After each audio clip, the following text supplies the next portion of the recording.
بسم اللہ الرحمن الرحیم۔ السلام علیکم ناظرین، تمام دوست احباب کو، تمام سننے والوں کو اور آپ کے اپنے چینل دا مسلم ٹیچر کے تمام ریگولر لسنرز کو دل کی اتھا گہرائیوں سے آپ کے اپنے چینل میں خوش آمدید کہتے ہیں۔ دوستو، اگر آپ نے ابھی تک ہمارے چینل کو سبسکرائب نہیں کیا تو ابھی نیچے دی گئی لنک بار میں موجود سبسکرائب کے بٹن پر کلک کیجئے اور چینل کو سبسکرائب کر لیجئے۔ اس کے علاوہ وہیں پر موجود بیل آئیکن یعنی گھنٹی کے نشان کو دبا کر آنے والی ویڈیوز کی اپڈیٹس کو آن کر لیجئے اور درود پاک کی برکت سے ہونے والی دعا میں اپنا نام شامل کروانے کے لیے نیچے دیے گئے کمنٹ سیکشن میں اپنا نام تحریر کیجئے۔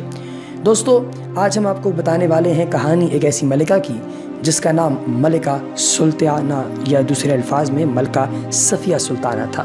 اس کو تاریخ میں کوثم سلطان کے نام سے بھی جانا جاتا ہے اور مختلف علاقوں میں اس کا مختلف نام موجود ہے۔ یہ ایک ایسی عورت تھی جس کو صرف 14 برس کی عمر میں ایک سلطان جس کا نام مراد ثالث تھا اس کے سپرد کر دیا گیا۔ اس کو بنیادی طور پہ مختلف روایات کے مطابق لوگ مختلف علاقوں سے ریلیٹ کرتے ہیں، جیسا کہ کچھ لوگوں کا یہ ماننا ہے کہ اس کا تعلق بوسنیا سے ہے، کچھ لوگوں کا یہ ماننا ہے کہ اس کا تعلق الباما اسٹیٹ سے ہے، لیکن زیادہ تر لوگوں کا یہ ماننا ہے کہ اس کا تعلق وینس اسٹیٹ سے تھا، کیونکہ بعد میں آنے والے دور میں اس نے وینس کے لوگوں کے ساتھ تعلقات استوار کیے اور وہیں کے لوگوں کو یہ زیادہ تر فوائد بھی پہنچاتی تھی، جس کی وجہ سے لوگ اس کو وینس کی بنیاد جو ہے وہ اس پر دبا کرتے ہیں اور ان کا یہ ماننا ہے کہ اس کا تعلق وینس سے تھا۔ دوستو، یہ کوثم سلطان جو ہے یہ سلطنت عثمانیہ کی ملکہ اور والدہ سلطان تھیں۔ ہوا کچھ یوں کہ جب ان کو پہلی دفعہ سلطان نے دیکھا تو سلطان اس پر اپنا دل ہار بیٹھے۔ جب سلطان اس پر اپنا دل ہار بیٹھے تو یہ سلطان کے حرم کی کوئین بن گئی، یعنی کہ حرم کے اندر اس کا حکم چلتا اور یہ حرم میں اپنی مرضی کی تبدیلیاں کرتی۔ حرم کے اندر ہی سلطان کی بیوی اور سلطان کی ماں بہن تینوں موجود تھے۔ یہ بیوی تھی چونکہ، اور جو ماں ہے یعنی کہ قدرتی طور پہ ہی ساس اپنی اس بہو کو پسند نہیں کرتی تھی اور اس کا اثر و رسوخ کم کرنے کے لیے روزانہ کی بنیادوں پہ اپنے بیٹے کے کمرے میں ایک نہایت خوبصورت اور بھرے ہوئے جسم کی دوشیزہ وہ بھیجا کرتی تھی، لیکن سلطان ان سب سے بھی سیر نہیں ہوتا تھا اور اس کی محبت اپنی رانی کے لیے اسی طریقے سے برقرار رہی۔ وقت ناظرین گزرتا گیا، لیکن کبھی بھی اس کی جتنی بھی یعنی اس کی جو گریس تھی یا اس کی جو پاور تھی اس میں کسی قسم کی کوئی کمی واقع نہیں ہوئی اور سلطان اسے اسی شدت کے ساتھ پیار کرتا رہا۔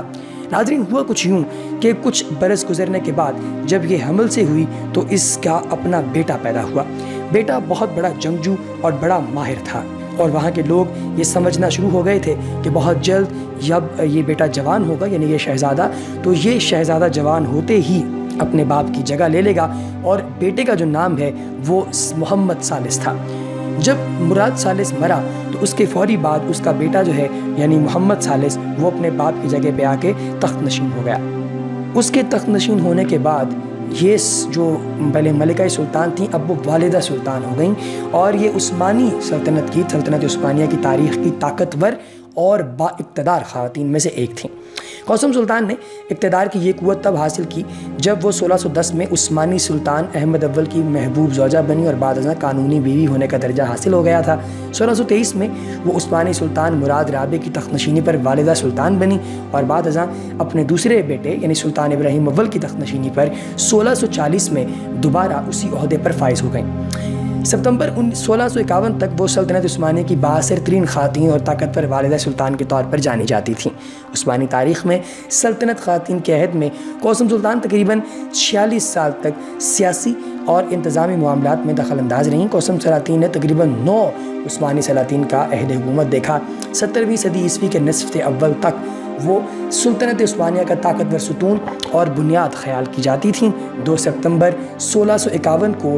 وہ چری بغاوت میں انہیں قتل کر دیا گیا اور قتل کے بعد انہیں عثمانی تاریخ میں والدہ معظمہ، والدہ مقتولہ اور والدہ شہیدہ کے نام سے یاد کیا گیا۔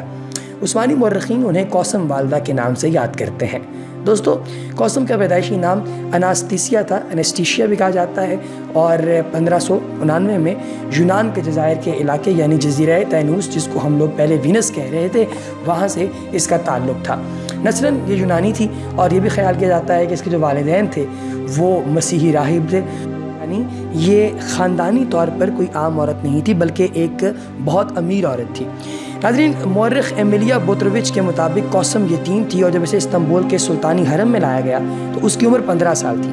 عثمانی بوسنائی گورنر نے اس کو حرم سلطانی کی خاطر غلام کی شکل میں استنبول روانہ کیا، جبکہ وہ محض 15 سال کی تھی۔ اور اگر یہ خیال درست ہے تو اس لحاظ سے قاسم سلطان حرم استنبول میں تقریباً 1604 میں لائی گئیں، اور ایک اسپیسیفک نظریے کے مطابق ان کی جو پیدائش ہے وہ سن 1590 میں ہوئی تھی، اور کچھ لوگ اسے سن 1599 بھی کہتے ہیں۔ اسلام قبول کرنے کے بعد اس کا نام مائے پیکر رکھا گیا۔ بعد میں اس کو صفیہ سلطانہ تب کہا گیا جب وہ سلطان احمد اول کی جانب سے اپنے دربار میں ان کو لایا گیا، اور کچھ لوگ انہیں قاسم سلطان کا جو خطاب ہے وہ بھی دیتے ہیں۔ سلطان احمد اول کے ابتدائی عہد سلطنت میں حرم سلطانی کی خواتین کا اقتدار زیادہ بڑھا ہوا تھا۔ سابقہ سلطان محمد ثالث کی بیوی جو ہے وہ مطلب اس سے پہلے سلطان محمد اول کی بیوی موجود تھی وہاں پہ، اور جو ملکہ صفیہ سلطانہ ہیں وہ سلطنت عثمانیہ پر حد درجہ قابض اور طاقتور ہو چکی تھیں، اور احمد اول نے ان کا اثر و رسوخ ختم کرنے کے لیے جنوری 1604 میں انہیں معزول کر دیا اور مصطفی اول کی میت میں پرانے محل یعنی استنبول بھجوا دیا۔ صفیہ سلطان کی معزولی کے بعد سلطان احمد اول کی والدہ خندہ سلطان والدہ سلطان بن گئیں، اور حرم سلطانی اور سلطنت عثمانیہ کے حوالے سے ان کی سیاسی مشاورت قبول کر لی گئی، مگر خندہ سلطان بھی کم عرصے اس پر عہدے پر فائز نہیں رہیں، اور 26 نومبر 1605 کو خندہ سلطان انتقال کر گئی تھیں۔ تب تک صفیہ سلطانہ اپنے علاقے کی بہت طاقتور خاتون بن گئیں۔ انہوں نے جب یہ دیکھا کہ ان کا پوتا جو ہے وہ اب سلطنت میں آ رہا ہے اور وہ ان کی بالکل نہیں چلنے دے رہا، چونکہ وہ بہت زیادہ کرپٹ خاتون تھی، اس لیے اس نے خود سلطان کو باتوں میں لگا کر اس کے ہاتھوں اپنے پوتے کو قتل کروا دیا، اور جب اسے قتل کروایا تو قتل کروانے کے بعد ان کی دوبارہ وہی اپروچ اور وہی سٹیٹس آ گیا دربار کے اندر جو معزولی سے پہلے تھا۔ یہ اس دور کی ایک کرپٹ ترین عورت تھی جو کہ پیسے لے کر لوگوں کو مختلف عہدے دیا کرتی تھی، اور لوگ مختلف عہدے خریدنے کے لیے لائنوں میں کھڑے ہو کے اسے ملا کرتے تھے، لیکن عہدہ صرف اس شخص کو ملتا جو سب سے زیادہ بولی لگاتا تھا، اور وہ شخص جو سب سے زیادہ پیسہ پے کرتا تھا اس کو یہ عہدہ عطا کرتی تھی۔ یہ اس کی ایک ایسی ٹیکنیک تھی جس کے ذریعے یہ اس وقت یعنی کہ سلطنت عثمانیہ کی سب سے امیر ترین خاتون بن گئی تھی، اور امیر ترین خاتون بننے کی وجہ سے لوگ اس سے خوف بھی کھاتے تھے اور لوگ اس سے محبت بھی کرتے تھے۔ اب جب مختلف علاقوں کے لوگوں کو یہ پتہ چلا کہ یہ اس قدر لالچی ہے اور پیسے لے کر یعنی یہ کرپشن جو ہے وہ کر کے لوگوں کو مختلف عہدے دیتی ہے، تو پھر دوسرے علاقے کے جو لوگ تھے انہوں نے سلطنت عثمانیہ کو توڑنے کی غرض سے اس کے ساتھ ملاقاتیں شروع کیں، اور وینس کے وہ لوگ جہاں سے اس کا چونکہ تعلق تھا وہ لوگ صف اول میں رہے، اور وہ اس کے پاس حاضر ہوتے رہے وقتاً فوقتاً، اور اسے مختلف طرح سے آفرز کروا کے پیسوں کی اس سے مختلف عہدوں پر اپنے لوگوں کو فائز کرواتے رہے، اور پھر سلطنت کو اندرونی طور پہ توڑتے رہے، اور پھر الٹیمیٹلی سلطنت کے حصے بکھرے کرنا شروع کر دیے۔ لیکن اس سے اس کو کوئی فرق نہیں پڑ رہا تھا، کیونکہ وہ چاہتی تھی کہ وہ سلطنت کا بیڑا غرق کرے، کیونکہ اس کو اس سلطنت میں ایک ایسی عورت کے طور پہ لایا گیا تھا جو کہ بیچاری تھی، اور جس عورت کے ہاں کسی بھی حوالے سے کوئی بھی حق نہیں تھا، وہ ایک باندی کے طور پہ آئی تھی۔ اور اسی طریقے سے اگر آپ کو یہ بتایا جائے کہ اس عورت کی وجہ سے مختلف لوگوں میں بے تحاشا قسم کے تحائف بھی تقسیم کیے جاتے تھے وقتاً فوقتاً، یعنی اس حوالے سے یہ بہت اچھی تھی کہ محل کے خزانے کا ایک بہت بڑا حصہ یہ غریبوں، بیچاریوں اور ایسے لوگوں میں جو ہے وہ تقسیم کر دیا کرتی تھی جن لوگوں کو کسی بھی طریقے سے کوئی امداد نہیں پہنچتی تھی۔ اس سے کیا ہوا کہ عام لوگوں کا جو معیار زندگی ہے وہ بہتر ہوا، اور لوگوں میں اس کی مقبولیت بھی بڑھنے لگی، اور کچھ غریب لوگوں کے لیے یہ ایک مسیحا کے طور پہ تھی، لیکن سلطنت کے لیے اوورآل یہ بہت زیادہ نقصان دہ تھی۔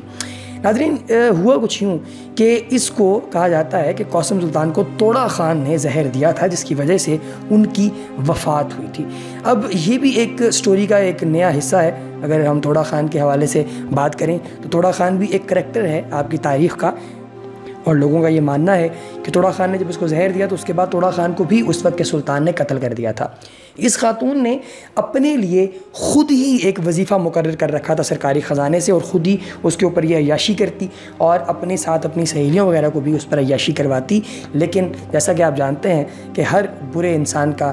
آخر برا ہی ہوتا ہے، اور اس کے ساتھ بھی وہی جو ہے وہ کام ہوا۔ صفیہ سلطانہ کی موت جو ہے وہ بڑی اذیتناک ہوئی، اور اس کی موت کے حوالے سے تاریخ کی کچھ کتابیں خاموش ہیں، اور کچھ یہ کہتے ہیں کہ توڑا خان نے اسے زہر دے کر قتل کر دیا تھا۔ لیکن خیر ناظرین، جو بھی کہا جائے انت یہی ہے کہ ہر انسان کی برائی کا ٹھکانہ برا ہی ہوتا ہے، لہٰذا اللہ پاک سے ڈر کے اور راہ راست پر انسان کو رہنا چاہیے۔ اللہ تبارک و تعالیٰ سے دعا ہے کہ مالک و خالق کائنات ہمیں نیک رستے پر اور نیک لوگوں کے جو ہے وہ سائے میں رہنے کی توفیق عطا فرمائے۔ اگلی انفارمیٹیو ویڈیو تک اپنا بہت سا خیال رکھیے گا، اور چینل کو سبسکرائب کرنا ہرگز نہ بھولیے گا۔ آپ سے ملاقات ہوگی انشاءاللہ اگلی ویڈیو میں، تب تک کے لیے خدا حافظ۔